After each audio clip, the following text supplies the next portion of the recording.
Hola, muy buenas y bienvenidos a un nuevo programa de Hablamos, Quedamos y Te lo Contamos. Un programa dentro del proyecto de Juventivo Casariche Deja tu huella. En el programa de hoy, como habréis visto en la descripción, vamos a hablar de sexualidad. Y para ello me encuentro con tres jóvenes de nuestro pueblo.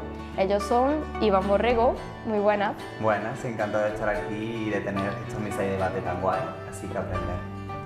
También que estamos con Paloma Galvez y con Laura Moriana, muy buenas. Encantada de estar aquí hoy con ustedes y en este programa tan importante.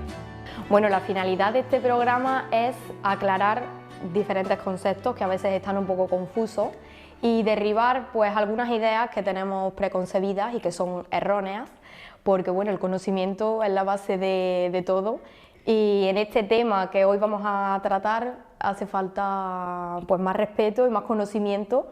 De hecho, cuando os propuse el participar en esta tertulia, todos coincidisteis en que era muy importante hablar de este tema, ¿no? ¿Por qué reaccionasteis de esa manera y por qué pensáis que es tan importante?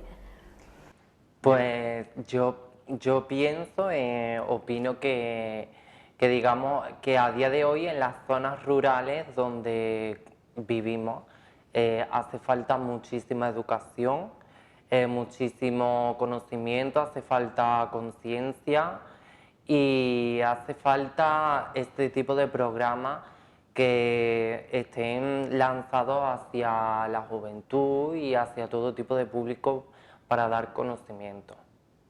Yo pienso que es muy necesario, sobre todo porque, bueno, ahora mismo estamos en una época de cambio absoluto, acaba de pasar el 8M, así que creo que se habla muchísimo de este tema porque está en auge absoluto y también hay muchas cosas que se nos pasan siempre y está bien conocerlas. También creo que se está viendo, o sea, las redes sociales dan muchísima visibilidad a ciertos perfiles que nos cuestionamos, porque al final el abrirnos siempre a nuevos frentes, a nuevos mundos, hace pues eso que queramos conocer. Y creo que es un tema bastante interesante porque nos repercute básicamente a nosotros, a qué sentimos, en qué momento lo sentimos, hacia quién. Y está bien, es un conocimiento propio que al final es positivo para todos, así que... Yo creo que a veces confundimos algunas palabras o incluso no las tenemos en nuestro conocimiento porque sí que sabemos lo que es una persona homosexual o heterosexual o una persona transgénero, pero no sabemos lo que es una persona cisgénero, ¿no? Que está muy relacionado obviamente con lo que es una persona transgénero.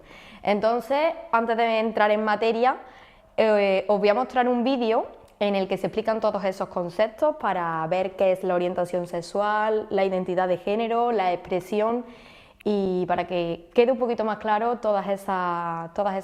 ese abanico tan amplio en la sociedad que tenemos. Así que os lo voy a mostrar. ¿Sabes lo que es la identidad de género? ¿Y la orientación sexual? ¿El sexo biológico? Te lo explicamos. El sexo biológico corresponde a las características físicas y biológicas de cada persona, incluyendo los órganos, hormonas y cromosomas. Según el sexo biológico, puede ser hembra, macho o intersexual, lo que socialmente y a veces con tintes despectivos se ha denominado como hermafrodita. Además, su uso no es correcto, ya que solo hace referencia a una parte de la intersexualidad, propio de animales y plantas, y no de personas. Intersexual es aquella persona que nace con una combinación de características sexuales masculinas y femeninas, y se manifiesta de diversas formas. Por otra parte está la identidad de género, que es cómo te sientes respecto a ti mismo, independientemente de tus genitales. Es la forma en que tu cerebro interpreta quién eres. Es algo que no está ligado al sexo biológico. Puedes sentirte mujer, hombre o género no binario, es decir, que no se siente ni hombre ni mujer. Aquí aparecen los conceptos cisgénero y transgénero. Transgénero es la persona cuya identidad de género no coincide con su sexo biológico. Y cisgénero es aquella persona cuya identidad de género sí coincide con su sexo biológico. La expresión del género es cómo te expresas, cómo te vistes, cómo te comportas, tu actitud. La orientación sexual es lo que te gusta, lo que te atrae. Y aquí hay un amplio abanico: heterosexual, homosexual, bisexual, pansexual, asexual. Somos diversos, todos somos únicos. Bueno, y ya que habéis visto el vídeo, ¿qué os parece? ¿Conocíais todos esos conceptos? Pues la verdad es que no. Ha sido curioso el vídeo, pero no lo sabía tan claro. Yo, por ejemplo, sí que es verdad que yo tenía conocimiento de esto, pero no por mi persona exactamente, sino porque tengo amistades y conozco a gente y eso. Y sí que es verdad que conozco ciertas personas que se caracterizan como los ejemplos que han salido ahí en el vídeo. Yo sí, sí que lo conocía, la verdad, conocía, o sea, conozco muchos conceptos porque, bueno, me informo un montón y es un tema que me gusta mucho. Y además también a la hora de salir, o sea, cuando sales del pueblo y llegas a la ciudad, conoces muchísimas realidades, gente que piensa de forma muy distinta, que aprende muchísimo de ellos y de ellas. Así que sí, sí que conocía bastante estos conceptos, la verdad. Bueno, Iván los conoce, pero porque dices que te has informado aparte. En el tema de educación, ¿cómo creéis que se enfoca este tema? Porque no sé si vosotros en la escuela habéis tenido alguna La charla... pregunta es, ¿se enfoca? No. Directamente no se enfoca, o sea, bueno, yo no sé si vosotros habéis recibido una clase de educación, más allá de algo de género, que sí que ha habido una clase de sexo lo donde típico. nos ponen cómo se pone un condón y poco más, pero tampoco hay algo más. A nivel, digamos, emocional, educativo, sexual, al menos aquí en el pueblo donde vivimos, del cual estamos, yo no he tenido una educación basada en eso, basada en... A mí siempre me han dicho tal cual hombre, tal cual mujer y ya está, y a lo mejor no se han podido preocupar. Yo, por ejemplo, en mi caso, yo soy una mujer trans, por ejemplo, a mí nadie me dio las herramientas necesarias, digamos, emocionales y para, digamos, yo poder afrontar con tan poca edad este proceso, estos cambios o saber qué me estaba pasando. Fue a raíz de que yo ya, digamos, tuve que obtener la información de cara a tipo internet, tipo televisión, pero a mí jamás me han dado una educación emocional ni me han dado las herramientas necesarias, porque pienso que, al menos en el pueblo de donde vivimos, es un tema tabú, es un tema que, digamos, no se interesa hablar. Con este programa se pretende que sí que se conozcan todas esas realidades y, bueno, y dar visibilidad y sobre todo contribuir al respeto, a la libertad y a la diversidad. Así que bueno, que es un paso para avanzar en ese camino, ¿no? Sí, sí, sí. Y no teniendo referentes o no teniendo conocimiento, como decíamos, ¿os ha sido difícil? Porque es lo que decía Laura, que lo establecido es ser cisgénero y heterosexual, ¿no? ¿Os ha costado identificaros con vuestras preferencias o vuestra identidad también? La verdad es que sí, a mí sí. Por ejemplo, a mí me costó dar el paso porque ni yo misma me creía lo que a mí me estaba pasando. Entonces, llega el punto en el que primero te tienes que dar cuenta tú, te tienes que aceptar tú y tienes que seguir para adelante tú, nadie más. Entonces, cuando tú ya has hecho todo lo que tienes que hacer antes, pues ya puedes decir a la sociedad, pues mira, soy esto. O no decírselo, sino ser lo que quieras ser. Pero a mí, por ejemplo, me ha costado mucho trabajo porque me ha costado a mí. No el hecho de que la gente sepa lo que yo soy, no. Me ha costado a mí aceptar lo que yo soy a día de hoy. Y eso es por lo que me han inculcado desde pequeña, no mi familia, sino desde que empezamos de chicos en preescolar hasta el día de hoy. A lo que yo me refería, a una educación, digamos, en el colegio. Porque está bien que ahora empecemos como en este programa, para que tengamos más información, que digamos en estos pueblos rurales se necesita mucho trabajo, mucha conciencia todavía. Pero yo pienso que desde una base como es un preescolar, un colegio, un infantil, se debería empezar a educar con ciertos valores, empezando a esto, por ejemplo, ella... Que empiecen a decir, pues mira, se puede tener 2 madres, 2 padres. Pero yo creo que va mucho más allá porque, bueno, yo por ejemplo sigo explorando muchísimo en mí. No podría definirme como algo, porque ¿qué es definirte como algo? O sea, os invito a la reflexión que a esta es la que yo he llegado. Cuando a ti te preguntan qué orientación sexual tienes, solamente hay dos, hombre o mujer. O sea, eres homosexual, te gusta un hombre o una mujer. Eres heterosexual también, y si eres bisexual, te gustan ambos. ¿Qué sucede? No solamente existe un hombre o una mujer, está la gente no binaria. Si a ti te gusta la gente no binaria, ¿qué tipo de orientación sexual tienes? Porque realmente ellos son un género que fluctúan entre ambos y no se determinan como ninguno. Hasta en ese punto, eso sigue siendo muy discriminatorio.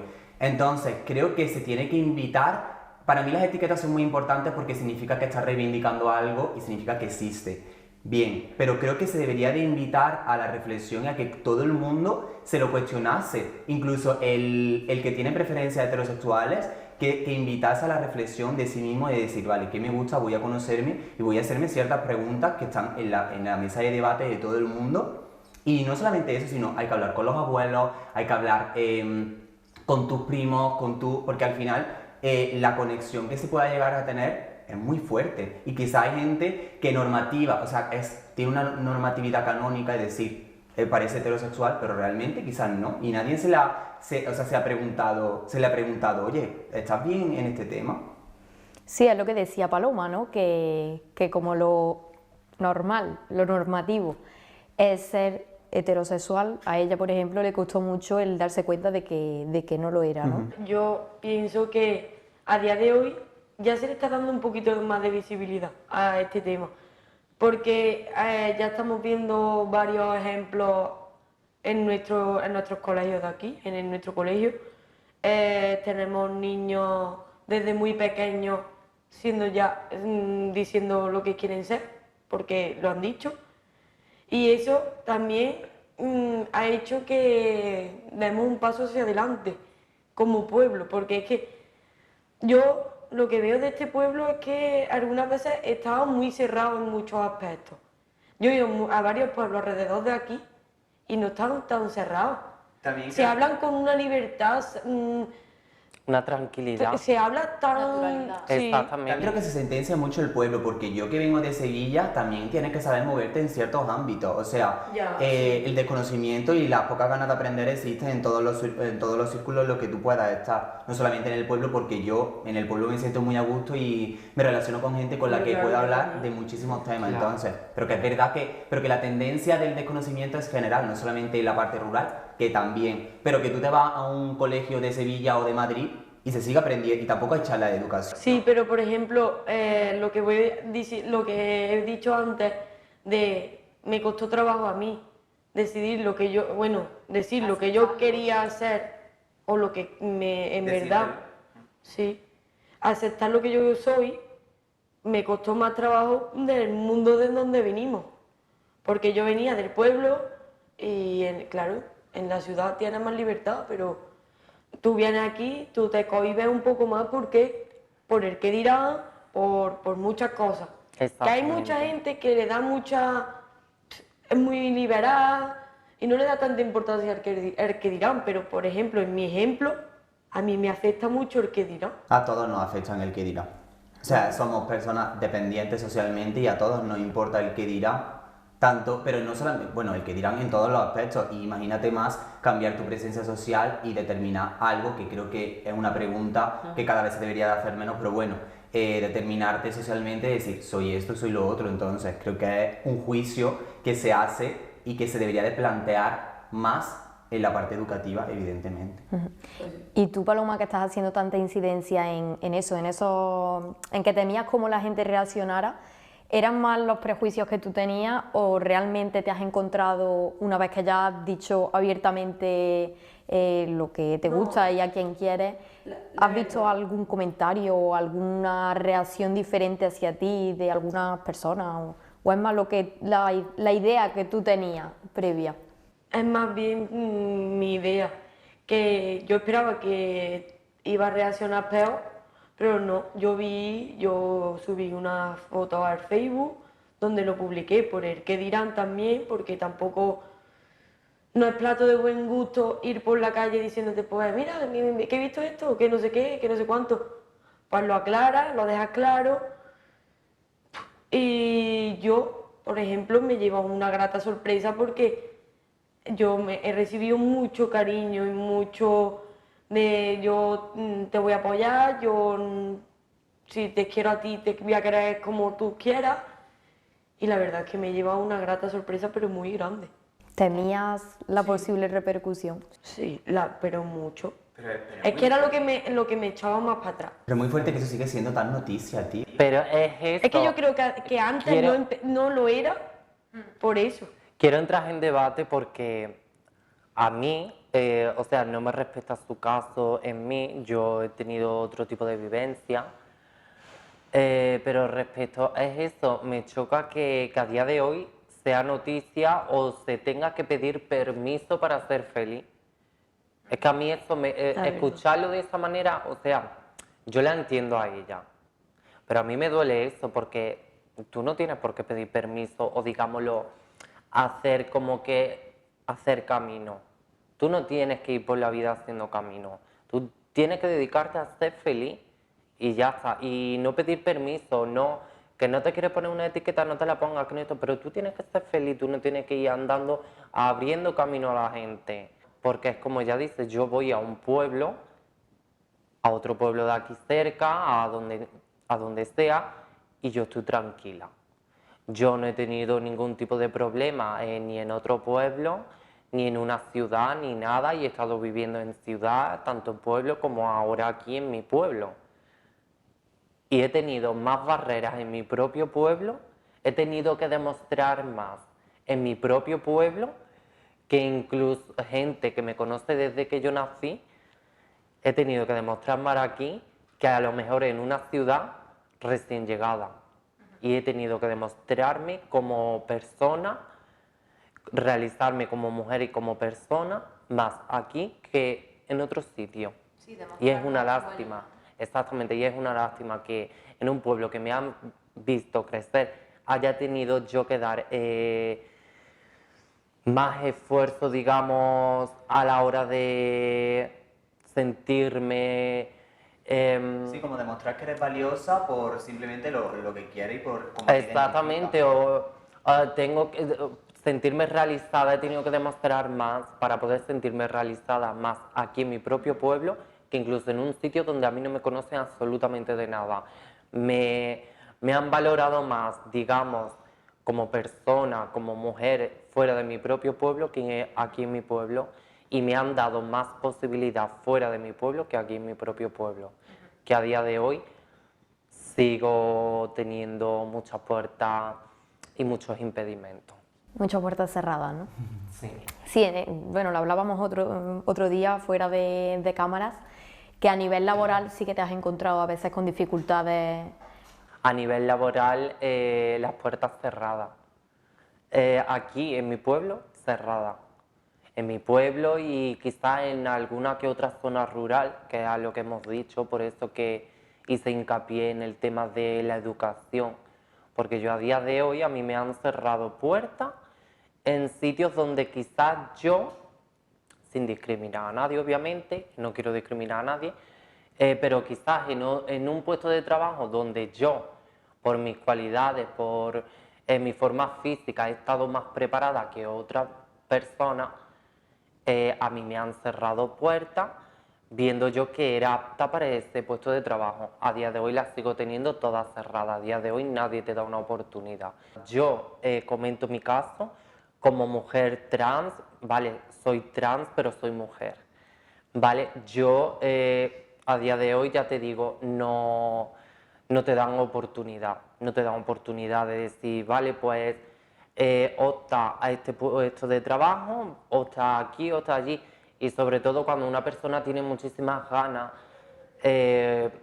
o tiene muchísimas también, como todo el mundo, necesidad y te sientes impotente al ver que no te dan una oportunidad, simplemente por, digamos, por incluso, por mi historia, incluso no se ponen en tus propios pies, porque si se pusieran en tus propios zapatos, diría, Vamos a darle una oportunidad. sí, porque quizás lo mismo he tenido que pelear más que cualquier otra mujer o otra persona. He tenido que luchar el doble para yo, digamos, poder salir adelante, abriéndome camino y abriendo camino también a las nuevas generaciones.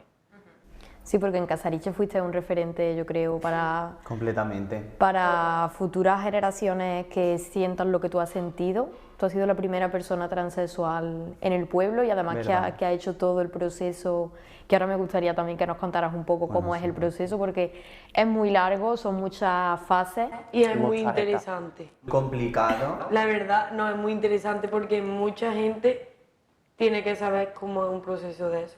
Y lo fuerte que es, o sea, tú dices, has hablado ella Y los cambios de ánimo. de que no se prepara emocionalmente a un chico o a una chica cuando decide o cuando se identifica como tal. Ahora bien, no se prepara y no se da información sobre, una vez que tú te has identificado como tal, vale, quiero dar este paso, ¿qué tengo que hacer?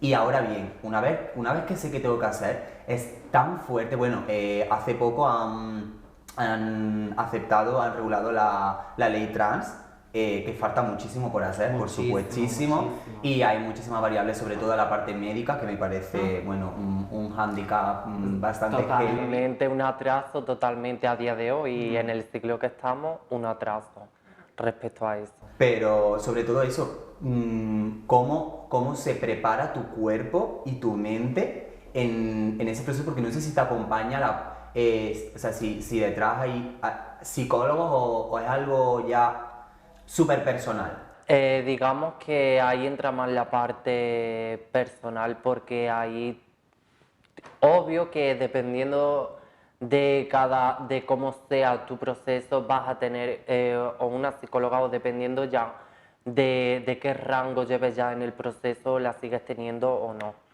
Yo si entramos a debatir sobre, pues voy a comentar, digamos, cómo fue, porque es a lo que Iván ha comentado y Paloma respecto a un proceso como este. Primero, donde naces, en un sitio donde no te dan información respecto a en una educación, solamente partiendo de esa base, te puedes imaginar ya lo que tú tienes que escalar y subir para poder estar tranquilamente nada más. ¿Te costó identificar? No me costó identificarme porque yo con 5 añitos, yo ya cuando tienes uso de razón, ya empiezas, digamos, a sentir los colores, a sentir, digamos, sentirte más cómoda con ciertas ropas, con ciertos estilos. Yo con 5 años lo tenía claro. Digamos que hace como que 20, 22 años atrás, yo lo tenía más que claro, desde pequeña, siempre lo he tenido claro. Es más, yo estaba esperando yo con 5 años esperaba que crecer y desarrollar los caracteres secundarios femeninos, porque yo soñaba con levantarme por la cama y al día siguiente y tener un nuevo amanecer en mi cuerpo.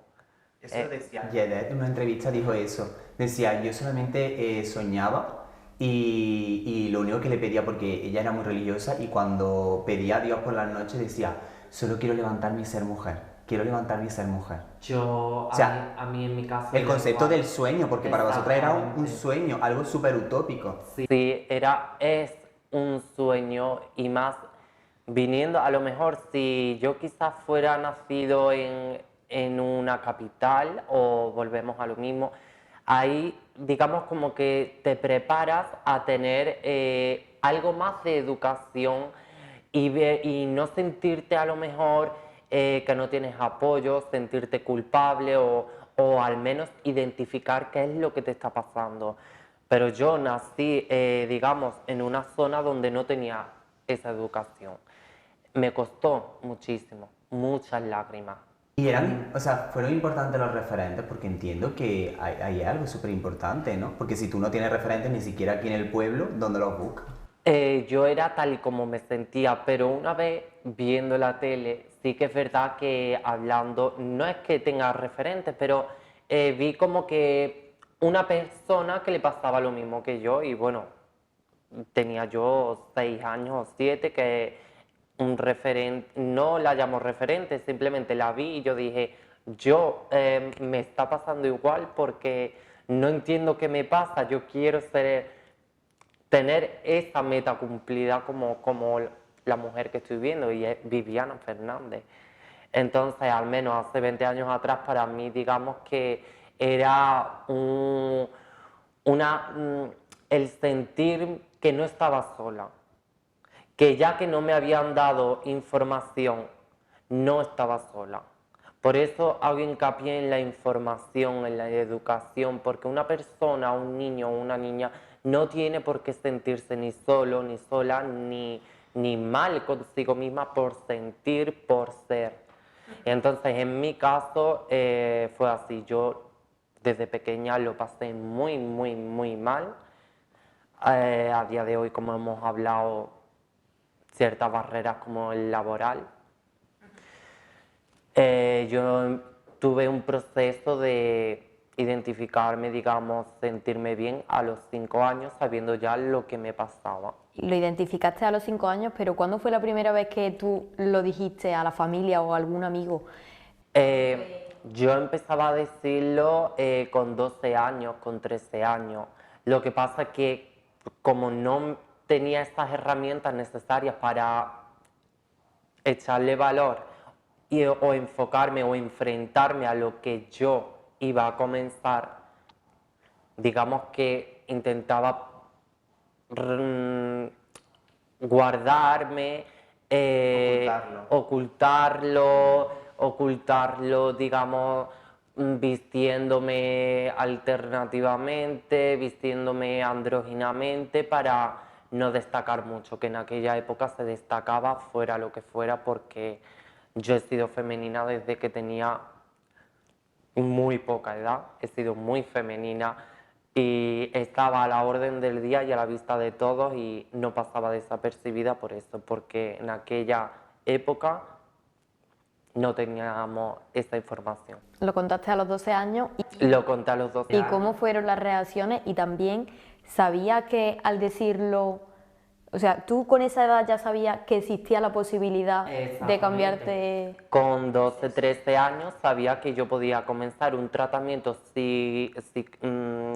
donde me iban a acompañar psicólogos, endocrinos y luego cirujanos. Lo dije en mi casa, mis padres, mi hermano, mi familia, mis amistades. Yo lo dije, yo soy una mujer, soy una niña y si me queréis apoyar, me apoyáis y si no, voy a salir yo sola adelante. Pero Reaccionaron bien.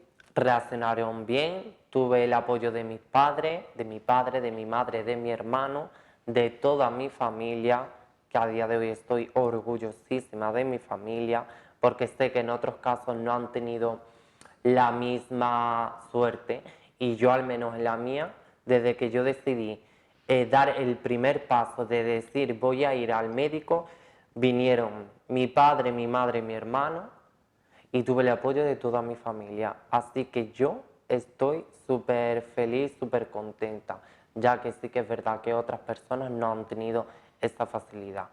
Y aún así salir sola sin la ayuda de nadie. ¿Y cómo es ese proceso? ¿Vas al médico por primera vez sin saber exactamente a A lo que así tal cual fue María.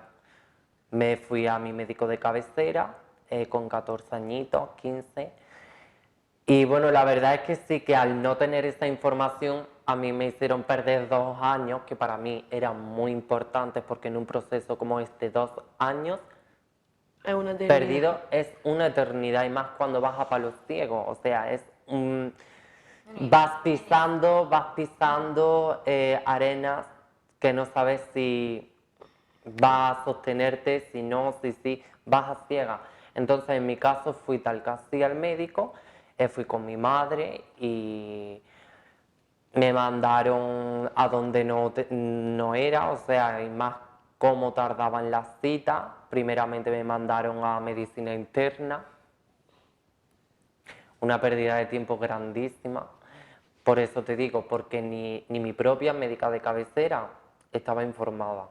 Ni mi propia médica de cabecera, que digamos, es una rama de la medicina que tiene que estar algo más informada, pues ni siquiera. Nada, yo misma he tenido que ir buscando. Luego me dieron también otra cita y me mandaron a salud mental. Yo ahí no debería de ir. Fue lo que me dijo la persona que me atendió cuando yo fui allí a salud mental. Me dijo, pero qué barbaridad acaba de hacer tu médica. Porque Te ha mandado a salud mental, aquí tú no pintas nada. Pues digamos que ahí esa persona que me atendió me ayudó, me dijo, no te preocupes que yo tengo a mis amistades que trabajan allí en el Hospital Civil de Málaga, que fue donde comencé oficialmente mi proceso, en Málaga, en el Hospital Civil Carlos Haya. Y entonces aquella persona mandó una carta escrita a la UIC, a la Unidad de Identidad de Género del Carlos Haya, del Hospital Universitario, Hospital Civil, y recibí mi primera llamada.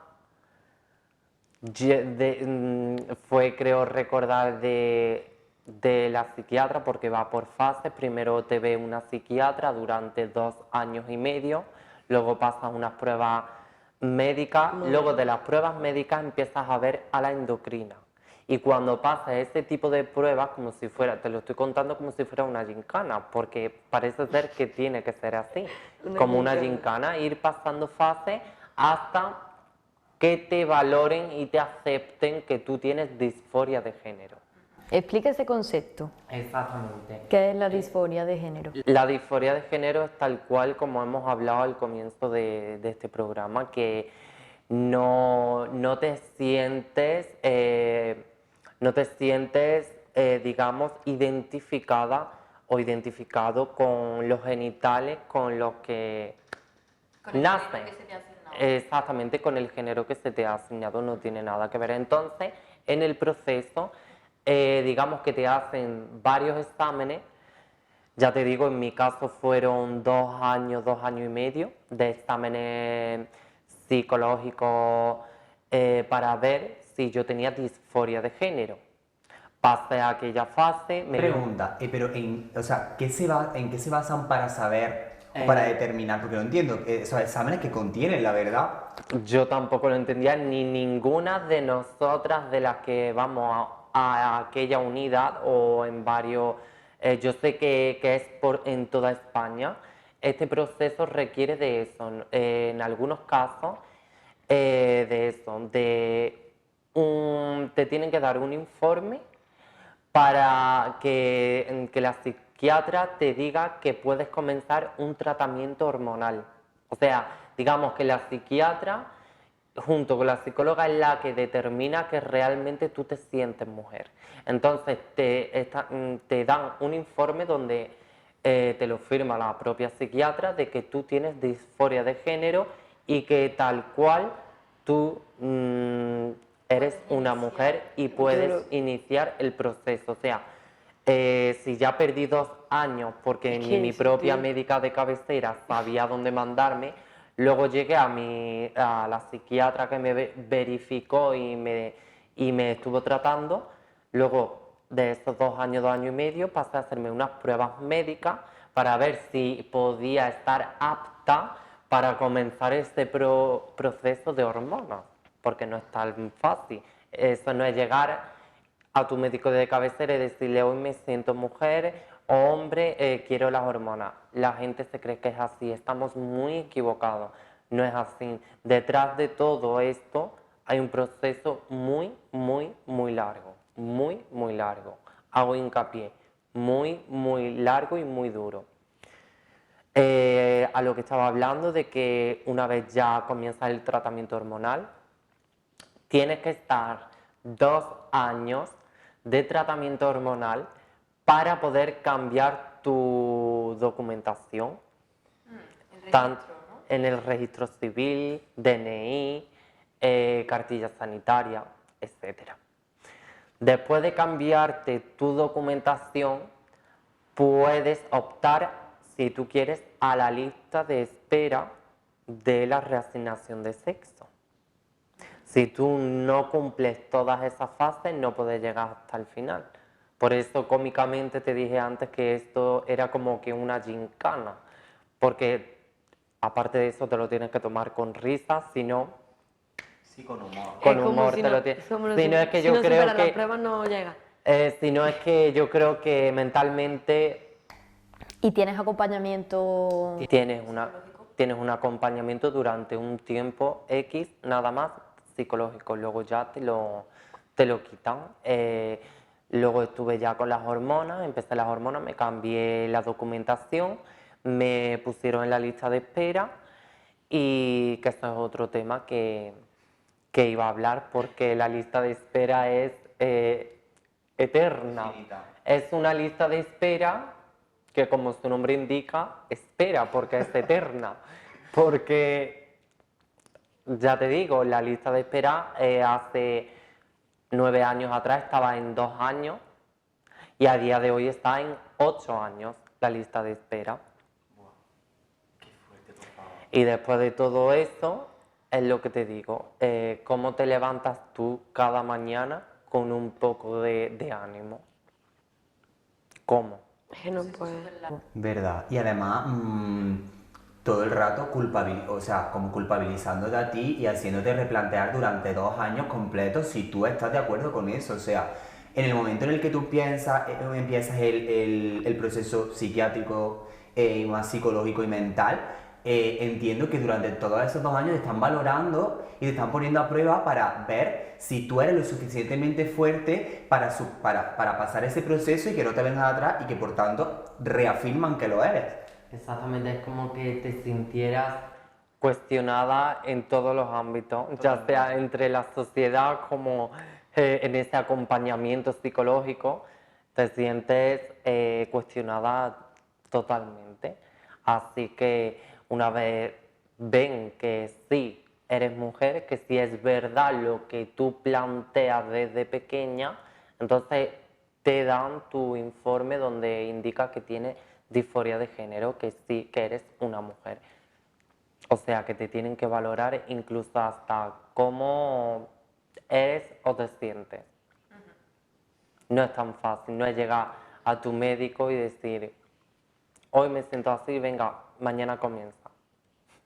No, hay mucho trabajo, mucho Y creo trabajo. que la nueva ley trans, la parte de disforia ha cambiado un poco, ¿verdad? Yo, por ejemplo, respecto a eso no sé mucho porque yo comencé mi tratamiento, mi cambio hace 15 años atrás. Vale. Y hace 15 años atrás no está como hoy en día, porque yo sé que hoy en día ha dado un poco más de avance respecto a eso, respecto a las valoraciones, tema médico. Yo no sé cómo van porque en mis años de comienzo estaban un poco difícil, la verdad. Según lo que yo leí en la parte, o sea, en la nueva ley trans que han aprobado, creo que la parte de identificar la disforia de género, creo que han cambiado primero lo que es disforia de género en sí, el concepto, creo que se ha cambiado. No estoy 100% seguro, pero creo que sí que se ha cambiado. Creo que es muchísimo más fácil lo que es el proceso en sí, pero sí que se sigue criticando mucho la parte de las hormonas, porque además, bueno, se lanzaron muchísimas noticias de que las hormonas habían desaparecido, que no había hormonas en la farmacia, que las farmacias no proveían de hormonas y... Totalmente es cierto, porque a mí mi endocrina me cambió en un mes 3 veces ¿Cuándo de eso no se puede tratamiento. hacer? No se puede hacer porque, imagínate, si a largo plazo las hormonas son cancerígenas, digamos que a ti te mandan 2 tipos de hormonas. Es una bomba, ¿no? Exactamente, es una bomba. Anímicamente, lo que decía antes Paloma, que serían unos cambios. Cambios tanto de humor como físicos como de salud. Porque eso no es tomarte una pastillita y ya está, para nada. Tú comienzas a notar cambios de humor, cambios de ánimo, cambios en tu cuerpo, cambios en todo, en tu pelo, en tu piel, en tu cara, en tu pecho, en todo. O sea, es un cambio completamente, que te vas a cambiar completamente, pero a largo tiempo. Te mandan los bloqueadores de testosterona, que tampoco es a lo que íbamos hablando antes sobre la ley trans y sobre la lista de espera, que no puedes estar tantos años tomándote bloqueadores de hormonas masculinas porque son cancerígenas. Y si la lista de espera va en 8 años, hay mujeres trans que llevan con este medicamento 9 años, 8 años, 7 años, incluso más, y está a riesgo de que le pueda salir una enfermedad, una trombosis, un melanoma. Sí, porque además entiendo que es como algo dual, o sea, necesita la parte del parón de la testosterona y también la parte hormonal Exactamente, femenina. los bloqueadores masculinos y ahora tus hormonas femeninas. O sea, son 2 clases de medicamentos que tú te tomas diariamente, todos los días consecutivos a lo largo de tu vida. Una vez llegue la operación, te quitarán un tipo de hormona donde para tu salud será mucho más saludable y en tanto para tu vida cotidiana. Bueno, la salud pública es otro debate y más ahora que hay tantas manifestaciones abogando por una mejor salud pública en Andalucía y bueno, y en toda España. Yo creo que está el tema. Sí. Así que en este caso, con una lista de 8 años, 9 años, Tal cual. ¿cuántas personas se operan al año? Pues eso es otro tema, porque se opera una persona al mes. O sea, digamos que esto viene desde el gobierno. ¿Una persona al mes en toda España o a nivel No, a nivel regional. O sea, yo soy de aquí de Andalucía, pero también la lista de espera se infla con personas de fuera de la región. O sea, ponen a personas que viven a lo mejor en Valencia, Madrid, sus propios endocrinos los derivan a esta unidad, a esta lista de espera de Andalucía. O sea, ¿qué quiere decir? Que si ya en Andalucía hay una lista de espera grandísima, imagínate si la inflan con personas de fuera de la región que en sus propias regiones también le dan esa facilidad de operación, pero te la traen aquí. Sí, será porque allí la lista será más larga. Exactamente, Como que es una lista de las oposiciones, cuando los profesores se van presentando a distintas listas, pues tal cual, te igual lo aquí. mandan así, te lo mandan allí, van allí, se infla la lista de espera, 7, 8 años, incluso si ya es como hemos hablado, que tenemos una sanidad pública un tanto, digamos, peculiar, por no decir otro calificativo. Imagínate si esa lista de espera se infla de otras personas que son de fuera de la región. Entonces, esa lista puede optar de 8, 9, 10 años y ya te digo, desde el gobierno regional les dan solamente un quirófano a Andalucía, en este caso Andalucía, creo que es un quirófano al mes. Digamos que con el tema del COVID se tiró la lista de espera parada 2 años y medio creo que llevamos. Ahora han vuelto a comenzar a operar otra vez, porque mi endocrina me lo ha dicho. Entonces, ¿qué te quiero decir? Que si el COVID dejó la lista de espera parada, sí era larga. si ya de por sí era larga, si ya luego se infla la lista con personas de fuera de la región, si ya, pues digamos que eres como el cuento de la agua que nunca se acaba, tal cual. Pues sí, Sí. hay que tomárselo con paciencia. Hay que tomárselo con paciencia y humor porque es lamentable que un quirófano al mes solo opte para este tipo de casos y o sea, volvemos a lo que habíamos dicho antes. Se necesita más conocimiento, más empatía, más educación, porque nadie sabe lo que es pasar esto si no lo pasa en su propia familia o si lo vive en su propio pellejo. Nadie se va a poner porque es un tema tabú y es un tema que no interesa a nadie. Y sobre todo escuchar. Es muy importante escuchar, o sea, que en el Congreso, que en la política, que en los periódicos, que en todo el mundo haya gente que hable, que tenga esta voz, que cuente sus cosas y sobre todo que la gente escuche. Porque en el Congreso no paramos de ver a hombres heteronormativos hablando de cómo le va la vida a ellos y hablando de cómo le va la vida a la gente discriminada cuando no lo ha vivido en su propia piel. Exactamente. Entonces, vamos a dejar que la gente cuente su propia historia y vamos a dejar de contar nosotros, la gente privilegiada, la historia de los demás. Exactamente, es algo que hemos dicho, que nos den oportunidad, que nos abran las puertas, que podamos estar sin problemas a un puesto de trabajo, digamos, a unas puertas abiertas a un gobierno, hablando ya sea gobierno central o regional, que seamos nosotras mismas quien podamos dar voz a nosotras mismas, nuestros propios temas. Nadie tiene por qué Hablar por nosotras. Y bueno, ahora tenemos las redes sociales, que son un altavoz muy potente para cualquier tema.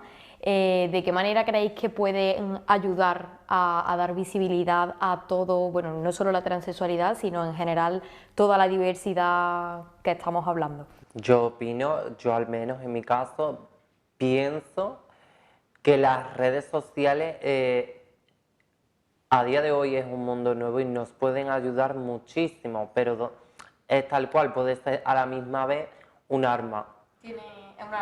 Un arma de doble filo, exactamente, porque puede servir para ayudar o puede servir para Insultar.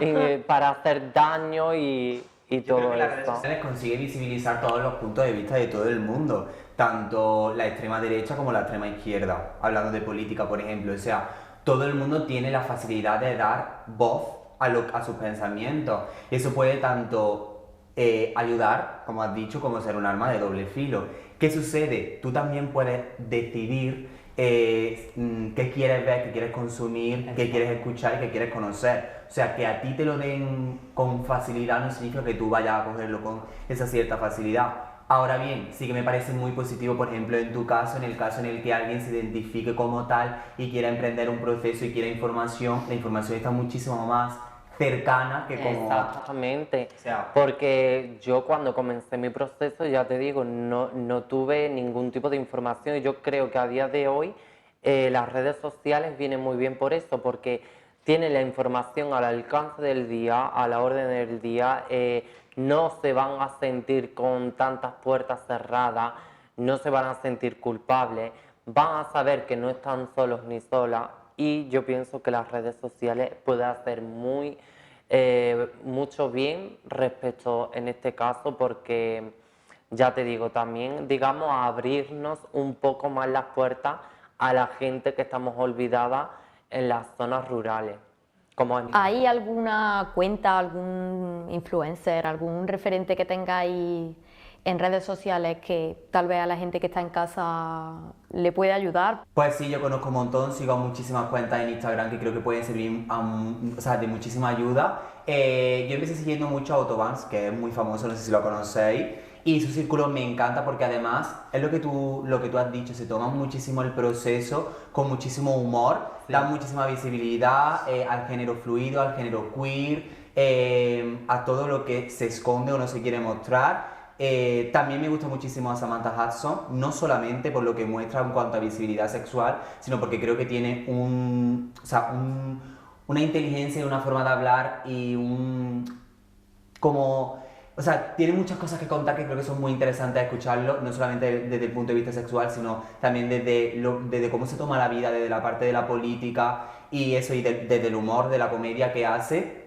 Luego, muchísimos podcasts. El que hace, o sea, Inés Hernández, que me encanta, el de Saldremos Mejores, Tirando el Chicle con Carolina Iglesias y Victoria Martín, o sea, Arich Larrabe, que habla muchísimo de la expresión de género, cómo también fluctúa ahí, cómo él encontró dentro de la moda, pues eso, su identificación, y me gusta muchísimo y creo que puede ayudar un montón, la verdad.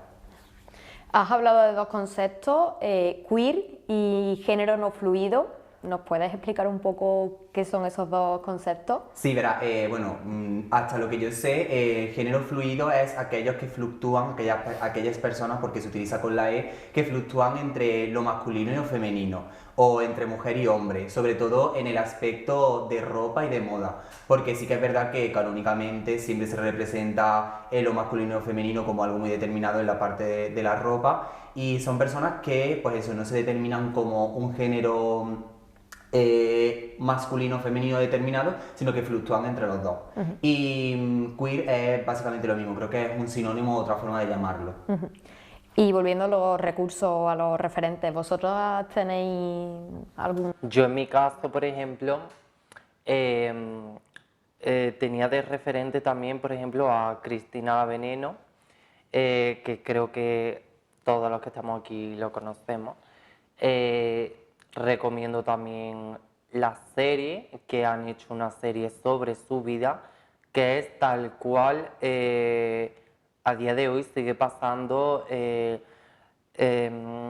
la vida de una mujer trans. O sea, no, digamos, no tiene esos caminos cerrados porque era una época, digamos, más de la España profunda. No, a día de hoy se sigue teniendo este tipo de obstáculos y de problemas por eso.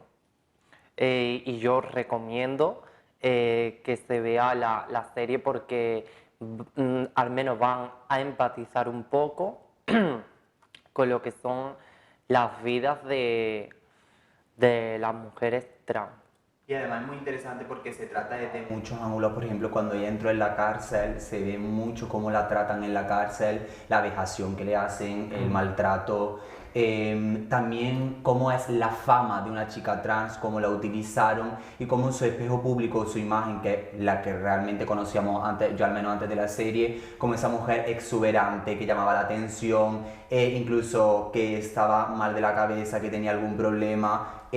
Cómo eso se entiende a partir de que tú conoces su vida y todo el proceso que ha tenido que pasar, que es básicamente lo que ha contado Laura antes. Entonces es muy interesante y es una serie que propongo que se vea, bueno, todo lo que hacen los Javis propongo que se vea, pero sobre todo esta serie, que se vea, que nos la pongamos con nuestra familia, que nos sentemos en el sillón todos y que la veamos tanto de todas las edades y eso, y que se vea y que se reconozca, es muy importante. ¿Y tú, Paloma, tienes algún referente o algún recurso audiovisual que quieras aportar a la gente que está en casa? Yo referente en mi caso, él me hizo el llegar a Sevilla, el llegar a la capital, el ser más libre y, como mi propio nombre indica, el volar. No, Paloma que vuela, ¿no? Bueno, y también otro tema, ya bueno, vamos a entrar en la recta final de la tertulia, de la charla que estamos teniendo, súper agradable bajo mi perspectiva. El tema del vocabulario, que a veces puede ser un poco despectivo, ¿no? Y se me viene a la cabeza el comentario cuando un niño llora o cuando se queja por algo, qué mariquita, no llores. ¿Qué opináis de ese tipo de comentarios Bueno, ahí ya entramos tan, en tema... tan interiorizados? En un tema muy feminista, porque, o sea, cuando tú te refieres a, por ejemplo, tú has puesto el ejemplo de mariquita, mariquita tiene una connotación negativa porque el chico gay tiene mucha semejanza con una mujer y la mujer está infravalorada. Entonces, cuando tú te comportas como un mariquita es que te estás comportando como una mujer y eso tiene una connotación muy negativa. Respecto a eso, creo que es un problema estructural y del sistema. Realmente la sociedad somos el sistema que lo formamos y como en todo, igual que en relaciones amorosas, en relaciones laborales, hay una serie de normas.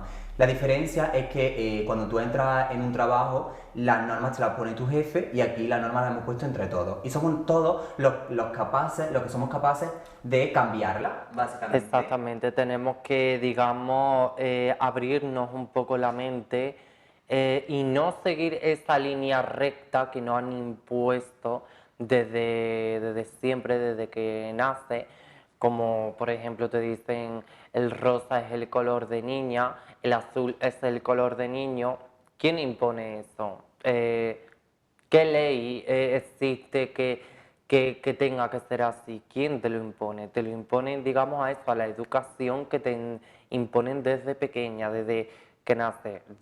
Ya te digo, estoy de acuerdo con lo que iban a... También tenemos que señalar que nosotros nos hemos tirado, hemos salido de una dictadura donde ha sido todo bastante retrógrado y nos cuesta muchísimo salir, pese a que los años 80 hayan sido años de muchísima libertad sexual y probar, la gente seguía siendo muy antigua, por llamarlo de alguna forma, que cuando... Yo lo que quiero es que cuando alguien comienza a cuestionarse ciertas cosas, que no se sienta menos por hacerlo. Simplemente todos hemos pasado por ese proceso, la apertura mental y el desarrollarse socialmente y cambiar de visión es algo que todos hemos tenido ese principio y está bien hacerlo y no importa cuándo.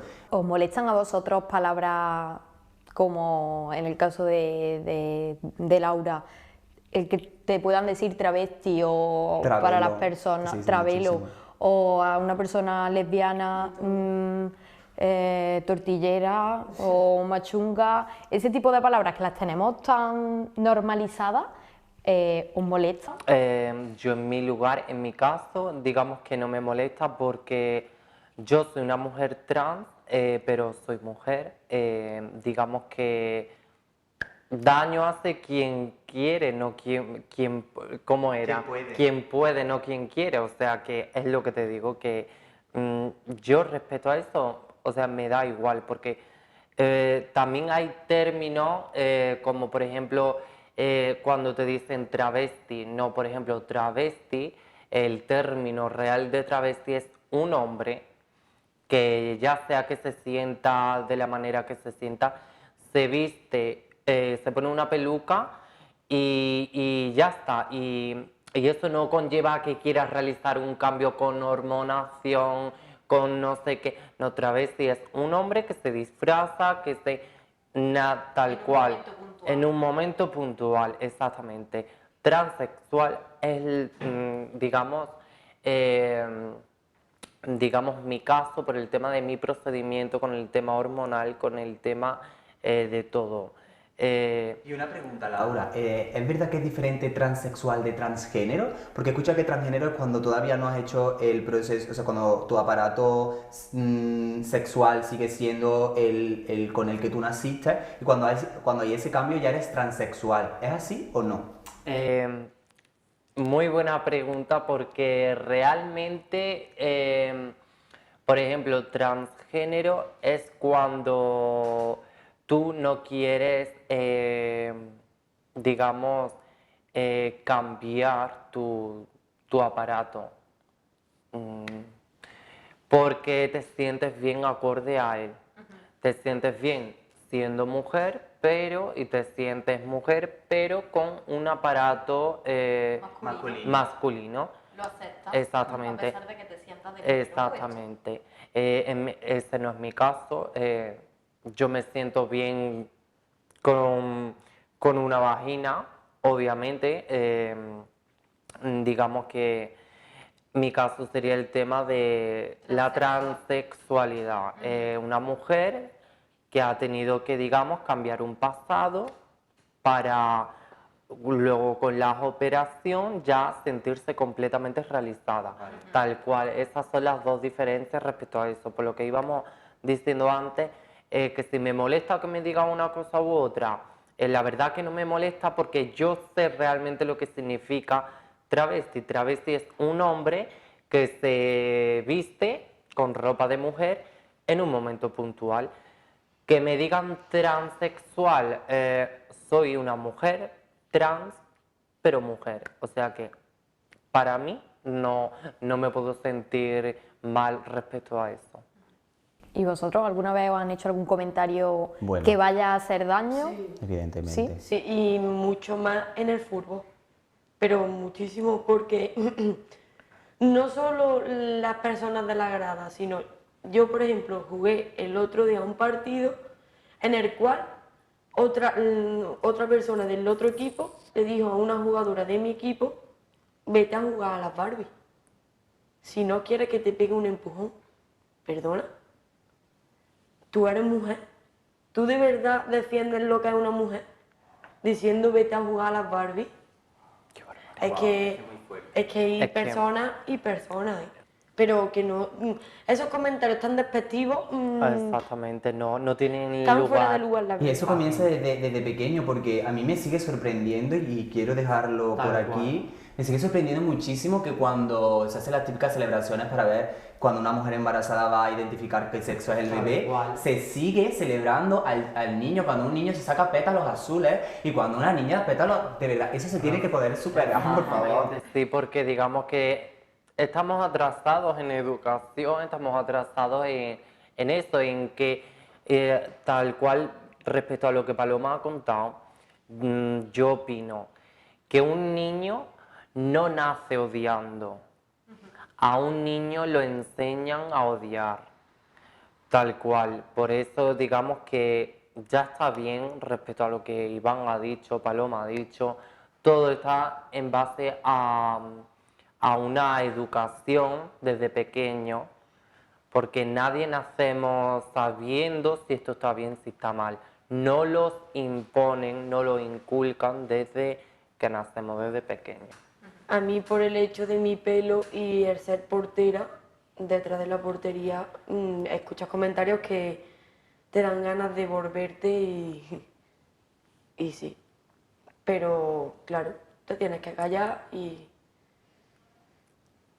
porque no puedes entrar en guerra. ¿Y cuál creéis que es la solución para que esos tipos de comentarios llegue el día que no existan? La empatía, sobre todo la empatía. Tal cual. Esa es la frase que a mí me ha definido sobre todo durante el tiempo que yo he Sí. intentado aceptarme a mí misma. La empatía hacia la persona. Yo desde siempre he tenido muchísima empatía con todo el mundo. ¿A ti te gusta ser así? Vale. Pero Adelante. yo creo que la empatía es algo muy global, porque tú no puedes entender lo que no sabes. O sea, tú no puedes entender que si Pero te- también puedes intentar ponerte en la piel del otro. Sí, pero tienes que querer hacerlo. O sea, yo no puedo entender, por ejemplo, una chica trans si realmente ni siquiera sé qué es, porque nos cansamos de escuchar comentarios de son chicos disfrazados, son chicos que no quieren tal. O sea, cuando tú quieres saber es cuando tú quieres empatizar. Pero creo que la solución absoluta está en la educación. Hay que invertir en educación, Exactamente. hay que dar conocimiento y que cada uno sepa elegir y pueda elegir. Es muy importante, pero la educación no estoy hablando solamente de educación en colegio, de verdad, estoy hablando de educación en todos los ámbitos. A las mujeres hay que educarlas, a los hombres hay que educarlos, a toda aquella persona que se sienta con un género indeterminado tiene que saber que puede ser, o sea, que eso está bien, que no está loco, que es muy importante ni loca, Claro. y que puede hacerlo y que no está mal. Y que por los eso- padres, desde que los niños son pequeños, los conciencien. La educación. Que los padres hacen mucho. Exactamente. De que pueden ser lo que quieran, que pueden ser felices como quieran y que pueden vivir su vida como la quieran. O sea que... Y es eso. Que no tienen por qué buscar un príncipe azul ni una princesa Disney. Sí. Creo que aún suele ser muy utópico. Es muy importante eso, la parte del cine, el teatro, la cultura, la moda, Que Disney empiece la música. a sacar películas de homosexuales, de parejas. Sí, que siempre nos han inculcado en que va a venir el príncipe a rescatarnos a nosotras. Pero si eres mujer, si eres mujer. Exactamente, Si no eres digamos, mujer, no va a ir un príncipe en busca de un hombre a rescatarlo, nunca. Debemos empezar eso, el cambio, la educación, el querer empatizar, primero querer, luego empatizar, educación. Debemos empezar a dar oportunidades a las personas porque nos estamos perdiendo mucho. ¿Qué mensaje mandaríais a una persona que está en esa fase de autoconocimiento y de aceptación? Porque Paloma nos contaba que le fue complicado, le fue difícil aceptarse a sí misma. ¿Qué mensaje le podríais mandar a una persona que está ahora mismo en esa etapa, en esa fase?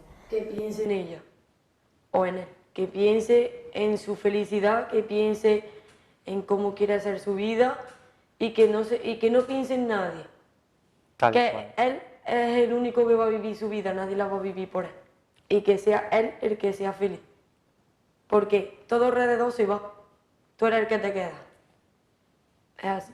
Tal cual. Yo opino exactamente igual. Yo, por ejemplo, he conocido casos y luego esa persona se queda sola en esas 4 paredes en su casa y se arrepiente de el por qué no hago, el por qué no digo, el por qué no soy como quiero o el por qué no doy una oportunidad en vez de reprimir eso.